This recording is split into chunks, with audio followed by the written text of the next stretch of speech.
Inabangan naman kagabi ang pilot episode ng Ana Karenina at kapanapanabik ang takbo ng kwento dahil sa mga twists ng characters sina Barbie Forteza, Joyce Ching at Crystal Reyes.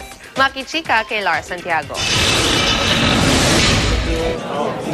Halong kaba at excitement ang nararamdaman ni na Barbie Forteza, Crystal Reyes at Joyce Ching sa pinagbibidahan nilang bagong telebabad drama na Ana Karenina.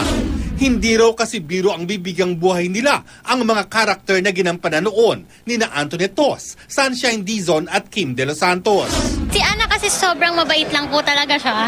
Na sobrang mahal niya yung nanay niya, nagagawin niya lahat para sa nanay niya. Balita ko, yung ginampanan po ni Miss Sunshine Dizon na Karen, babaeng bakla din.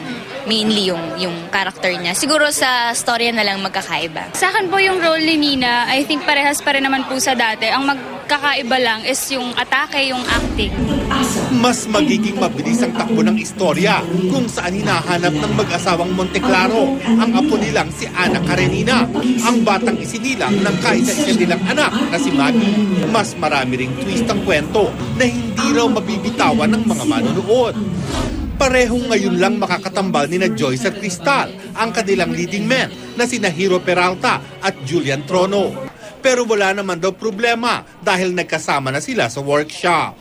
Si Barbie naman, kampante na raw kay Derek na ibang-iba raw ang role sa soap na ito. May hirap daw para sa kanya yung role niya kasi nga masyadong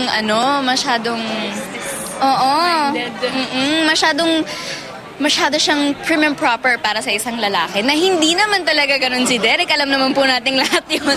Lars Santiago, updated sa showbiz happening.